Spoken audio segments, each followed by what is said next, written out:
اللہ اکبر اللہ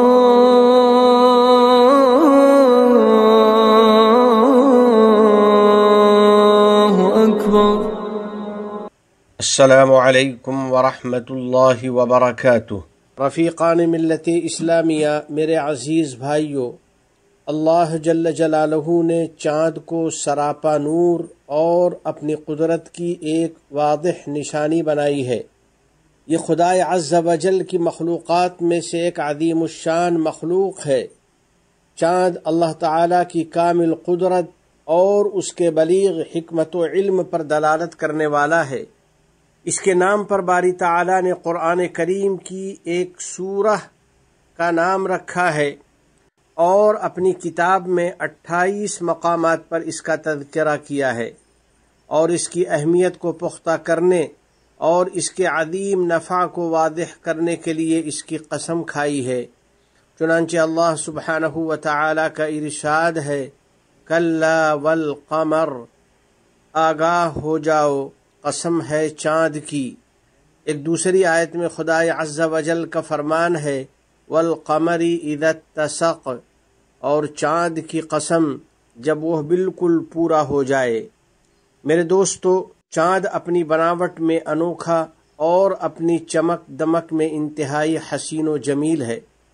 اللہ رب العزت نے ارشاد فرمایا ہے، هو الذی جعل الشمس ضیاء والقمر نورا، اور اللہ وہی ہے جس نے سورج کو سراپا روشنی بنایا اور چاند کو سراپا نور بنایا۔ پھر باری تعالیٰ نے چاند کو اپنے بندوں کے لیے مسخر کر دیا ہے اور اسے ان کے کام پر لگا دیا ہے۔ چنانچہ اس کا ارشاد ہے، وَسَخَّرَ الشَّمْسَ وَالْقَمَرَ كُلٌّ يَجْرِي لِأَجَلٍ مُّسَمًّى، اور اس نے سورج اور چاند کو کام پر لگا دیا ہے، ہر ایک معین میعاد کے لیے رواں دواں ہے۔ بلا شبہ چاند کی حرکت ایک واضح اور پختہ نظام کے مطابق ہے۔ لَلشَّمْسُ يَنبَغِي لَهَا أَن تُدْرِكَ الْقَمَرَ وَلَلَّيْلُ سَابِقُ النَّهَارِ وَكُلٌّ فِي فَلَكٍ يَسْبَحُونَ، نہ تو چاند کی یہ مجال ہے کہ وہ سورج کو جا پکڑے، اور نہ رات دن سے آگے نکل سکتی ہے، اور یہ سب اپنے اپنے مدار میں تیر رہے ہیں۔ چنانچہ چاند اپنے متعین نظام سے نہ تو آگے بڑھ سکتا ہے اور نہ ہی اس سے پیچھے ہو سکتا ہے۔ اسی طرح نہ جلدی نکل سکتا ہے اور نہ ہی اپنی مرضی سے رک سکتا ہے۔ خالق کائنات جل جلالہ کا فرمان عالی شان ہے، وَسَخَّرَ لَكُمُ الشَّمْسَ وَالْقَمَرَ دَائِبَيْنِ، اور اس نے تمہاری خاطر سورج اور چاند کو اس طرح کام پر لگا دیا ہے کہ وہ مسلسل سفر میں ہیں۔ تو میرے بھائیو، اللہ کا شکر ادا کرتے رہو اور سوچو کہ بالفرض چاند اپنے مدار سے باہر چلا جائے اور وہ اپنے راستے سے ہٹ جائے تو کیا ہوگا۔ اسی طرح اگر یہ چاند زمین کے اور زیادہ قریب آ جائے یا اپنے وقت متعین سے لیٹ ہو جائے تو کیا ہوگا۔ لیکن ایسا نہیں ہوتا، کیونکہ اللہ کی قدرت نے اسے پابند کر رکھا ہے۔ ھذا خلق اللہ، یہ اللہ کی تخلیق ہے۔ یقیناً اللہ سبحانہ و تعالی بہت رحیم و کریم ہے، وہ بڑی تدبیر اور بڑی حکمت والا ہے۔ اس نے چاند کے مختلف مرحلے اور اس کی متعدد منزلیں بنائی ہیں، اور فرمایا ہے، لِتَعْلَمُوا عَدَدَ السِّنِينَ وَالْحِسَابَ، تاکہ تم برسوں کی گنتی اور مہینوں کا حساب کر سکو۔ اللہ کی کاریگری میں غور کرنے والو، اس عظیم الشان اور روشن چاند کو باری تعالی نے بنایا ہے۔ یہ اپنی عظیم جسامت اور تمام تر اہمیت کے باوجود اپنے رب کا تابع ہے اور اپنے خالق جل جلالہ کا مکمل اطاعت گزار ہے۔ وہ اللہ تعالیٰ کی حمد و تسبیح کرتا ہے اور اس کی عظمت کے سامنے بندگی کرتا ہے اور اپنی عاجزی ظاہر کرتا ہے، جیسا کہ اللہ جل جلالہ نے فرمایا ہے، أَلَمْ تَرَ أَنَّ اللَّهَ يَسْجُدُ لَهُ مَنْ فِي السَّمَاوَاتِ وَمَنْ فِي الْأَرْضِ وَالشَّمْسُ وَالْقَمَرُ، اے مخاطب، کیا تم کو یہ بات معلوم نہیں کہ اللہ تعالیٰ کے سامنے اپنی اپنی حالت کے مطابق سب عاجزی کرتے ہیں، جو کہ آسمانوں میں ہیں اور جو زمین میں ہیں، اور سورج اور چاند بھی۔ بس اللہ کے نیک بندو، چاند کی تخلیق اور اس کی انوکھی بناوٹ میں غور کرو اور اس کے بے شمار فوائد کے بارے میں سوچو کہ کس طرح ہمارے رب نے ہماری عبادتوں کو چاند پر مرتب فرمایا ہے اور عبادات کو اس کی حرکت کے ساتھ مربوط کر دیا ہے۔ چنانچہ چاند کی رویت پر ماہ رمضان شروع اور ختم ہوتا ہے۔ نبی کریم صلی اللہ علیہ وسلم نے فرمایا ہے، صوموا لرؤیتہ وافطروا لرؤیتہ، چاند دیکھ کر روزہ رکھو اور چاند دیکھ کر روزہ چھوڑ دیا کرو۔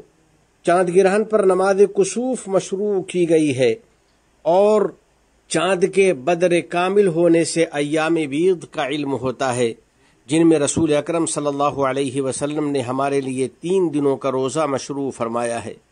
چاند ہی کی گردش سے زکوٰۃ کی ادائیگی کا وقت طے کیا جاتا ہے، اسی سے حج کے متعین مہینوں کا علم ہوتا ہے۔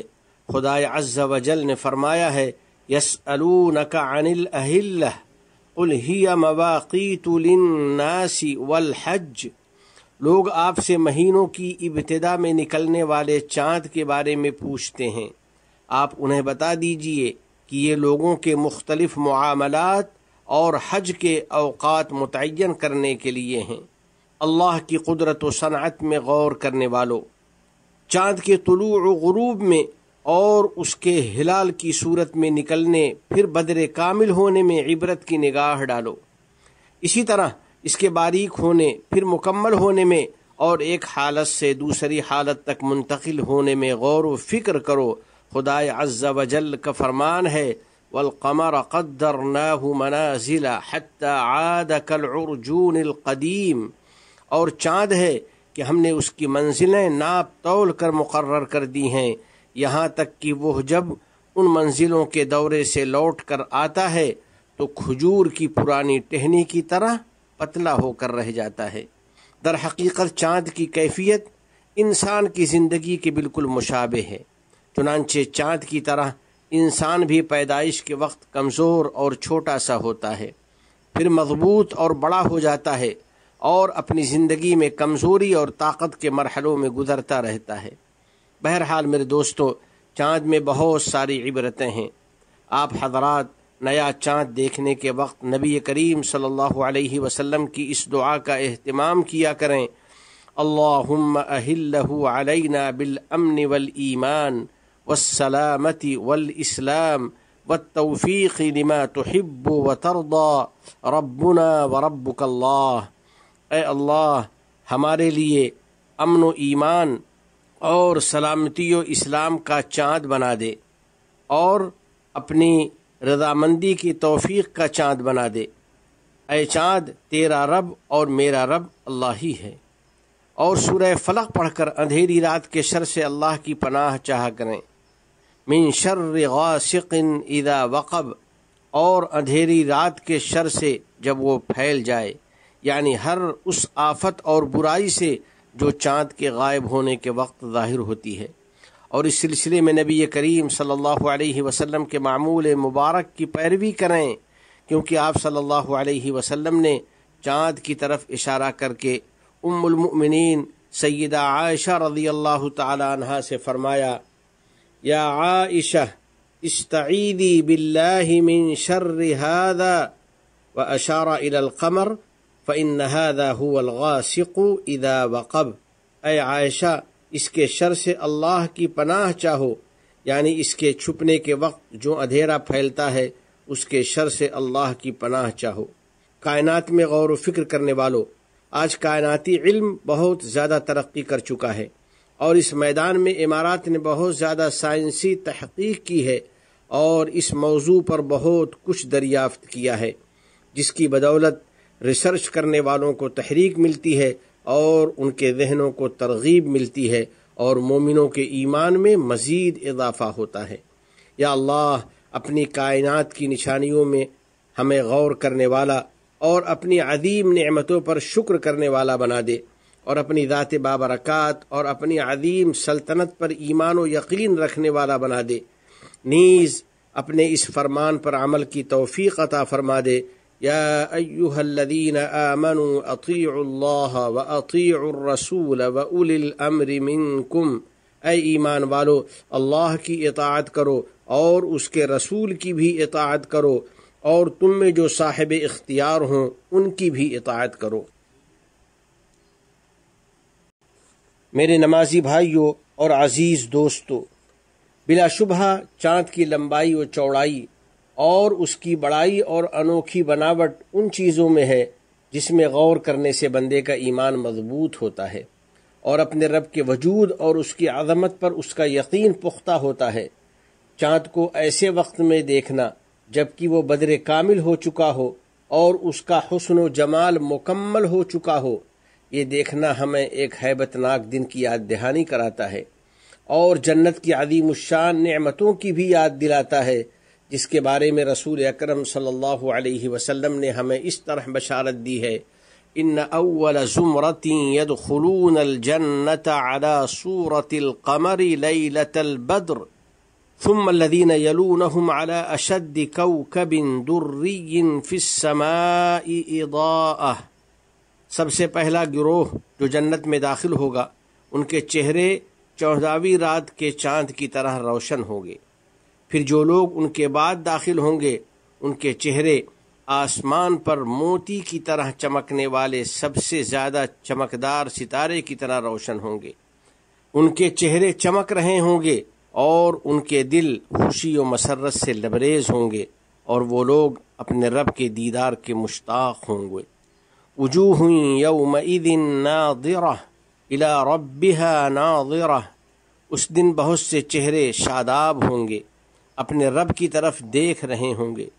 رسول رحمت صلی اللہ علیہ وسلم نے دیدار باری تعالیٰ کی کیفیت اس طرح بیان فرمائی ہے: انکم سترون ربکم کما ترون هذا القمر لا تضامون فی رؤیتہ، بلا شبہ عن قریب تم اپنے رب کا اسی طرح دیدار کرو گے جیسے تم لوگ اس چاند کو دیکھتے ہو۔ تمہیں اپنے رب کے دیدار میں کوئی مشقت نہیں ہوگی، یعنی تم بلا کسی تکان اور مشقت کے بالکل واضح اور عیاں طور پر اپنے رب کا دیدار کرو گے۔ آخر میں بارگاہ رب العزت میں دعا ہے: الہ العالمین اپنے احکام اور نبی کریم صلی اللہ علیہ وسلم کی سنتوں سے محبت نصیب فرما اور ان پر عمل آسان فرما۔ ہمیں اور ہماری اولاد کو علم نافع اور عمل صالح کی توفیق عطا فرما۔ تمام گناہوں اور ہر قسم کی خرافات سے ہم کو بچا لے۔ ہمارے والدین، عزیز و اقارب اور پوری امت مسلمہ کی مغفرت فرما۔ ہمارے تمام مرحومین کو جنت الفردوس میں جگہ عطا فرما۔ ہم پر باران رحمت نازل فرما۔ اس ملک کے صدر ذی وقار شیخ محمد بن زائد، ان کے نائبین اور ان کے ولی عہد کو توفیق و عنایت عطا فرما۔ یا اللہ، شیخ زائد، شیخ مکتوم، شیخ خلیفہ بن زائد اور دیگر مرحومین شیوخ پر رحمت نازل فرما۔ اس ملک کو دین و شریعت، علم و ثقافت، عزت و احترام، تعمیر و ترقی، صفائی و پاکیزگی اور حسن و جمال کا وطن بنا۔ متحدہ عرب امارات اور عالم اسلام سمیت پوری دنیا کو امن و امان کا گہوارہ بنا۔ وفقنی اللہ و ایاکم لصالح الاعمال، وصلی اللہ علی سیدنا و نبینا و حبیبنا محمد وعلى آلہ وصحبہ اجمعین وعلى من تبعهم بإحسان إلى يوم الدين۔ السلام علیکم ورحمۃ اللہ وبرکاتہ۔